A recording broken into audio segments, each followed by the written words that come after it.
First question is, did stretching enhance my athletic career? Let's be realistic. Number 32 up there, aka me, did not have a spectacular professional football career. In fact, one might say that I had a cup of coffee in the Canadian Football League. So I went to training camp, I played one game, got cut. So why didn't anybody want to pay me to play football? Well, there could be a number of factors, but one of the main factors, at least in my opinion, was I didn't have that breakaway speed. And you need to have that burning speed to be a good running back.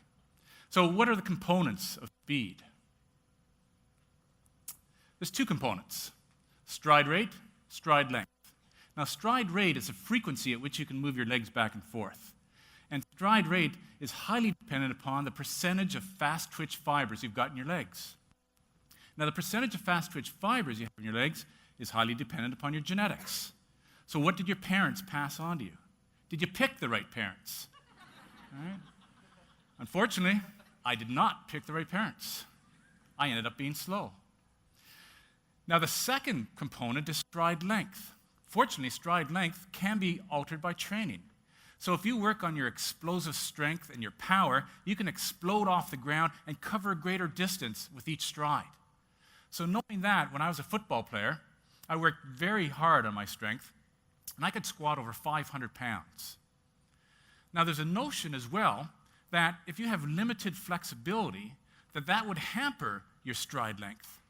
So based on that notion, I worked really hard on my flexibility, and I could do the splits.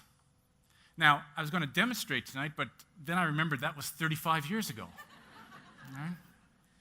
So I worked hard on my strength, I worked hard on my flexibility. I still wasn't fast enough to be a professional football player.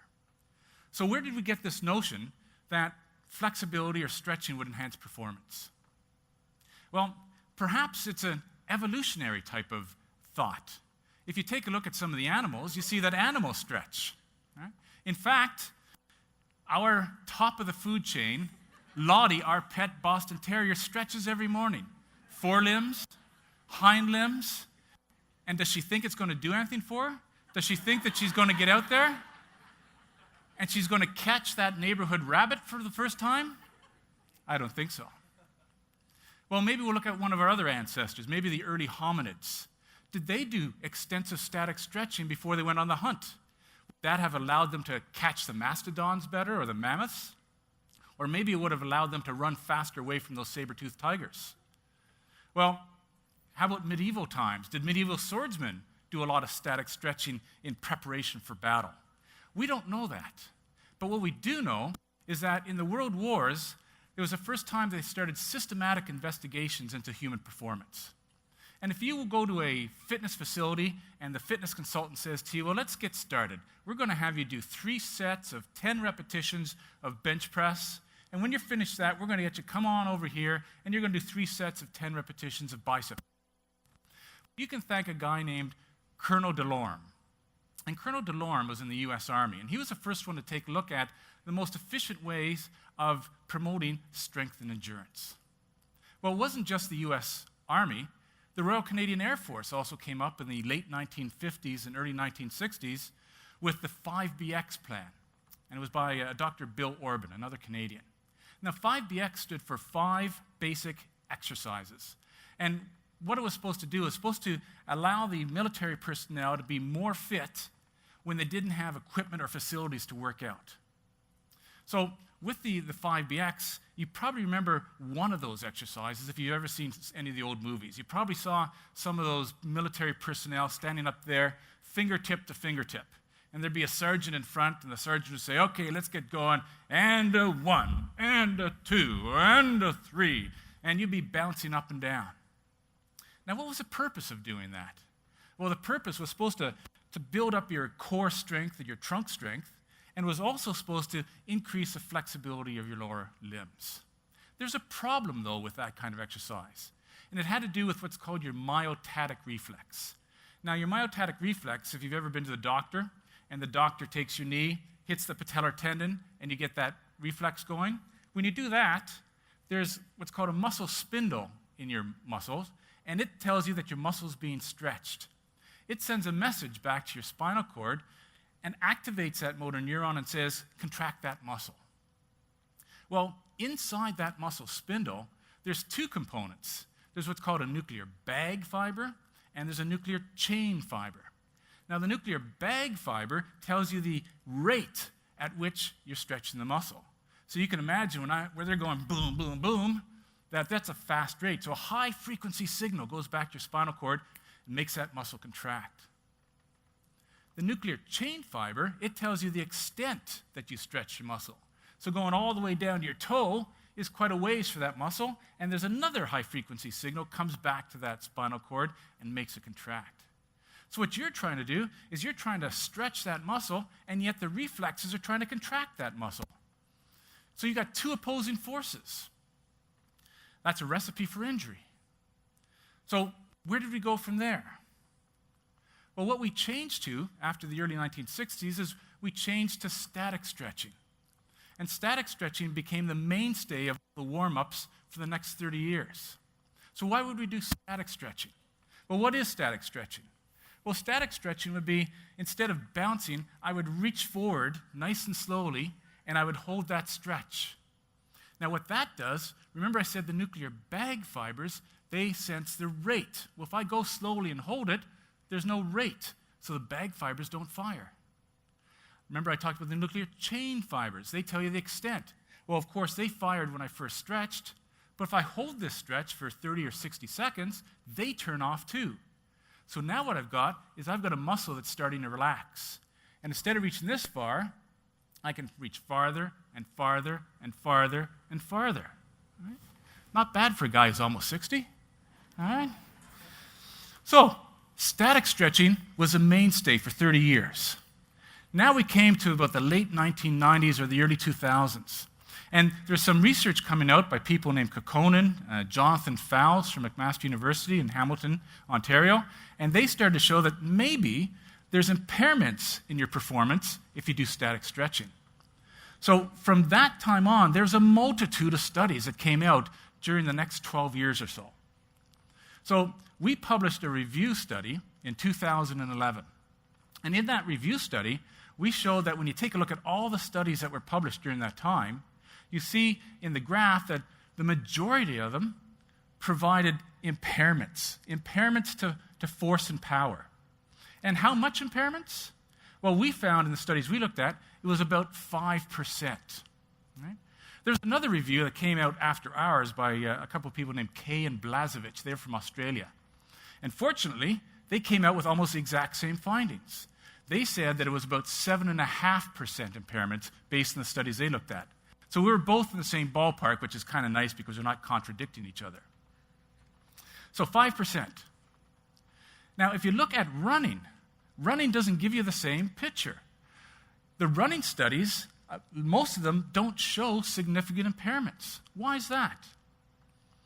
Well, it's because there's all sorts of different kinds of running. You can be sprinting, you could be running a marathon, you could be just jogging for health and fitness, and they're all going to be quite different in the terms of the speed you're going, the power that you're doing, and the time that you're on the ground. So let's say that you are Usain Bolt, and you're sprinting in the Olympics. Well, Usain Bolt is like a high-performance machine. And in fact, you might want to compare him to a Ferrari. All right? A Ferrari has tight suspension. A Ferrari hugs the road and reacts very quickly to the road. And that's exactly what an elite sprinter has to do. An elite sprinter, when he lands on the road or the track, he's only on that track for 100 to 150 milliseconds, even less than that. That's 1/10 of a second. So in 1/10 of a second, he or she's got to land, the muscle has to stretch, and then when they take off, they want that muscle to snap back and give them extra energy. So they want their muscles to be fairly tight, just like the suspension on a Ferrari. This person would be a lousy sprinter. This person has very compliant muscles, tendons, and ligaments. So if this person was sprinting, their muscles, tendons, and ligaments would absorb all those forces. So he wouldn't get the extra force. So what if you're just interested in jogging for health and fitness? What should you do? Well, you should consider yourself a Cadillac, because Cadillacs have soft suspension. You're driving a Cadillac here in Newfoundland or anywhere in Canada, and you're driving in the springtime, and you hit a pothole. What does a Cadillac do? It goes, ooh. It absorbs the shock. If you're driving a Cadillac, you don't feel anything going up your back. If you're driving that pothole in a Ferrari, you'd feel every pothole in the road. But a Cadillac is nice and soft. And that's what you want your body to be if you're considering your joints. You want your muscles and tendons to absorb the forces, so your joints are taking a lot of beating. If you're an elite athlete, then you might compromise your health for performance. Elite athletes are not always the epitome of health. If you have tighter muscles and tendons, then you've got more strain on your joints. Now, we talked before that you have about a 5% impairment with static stretching.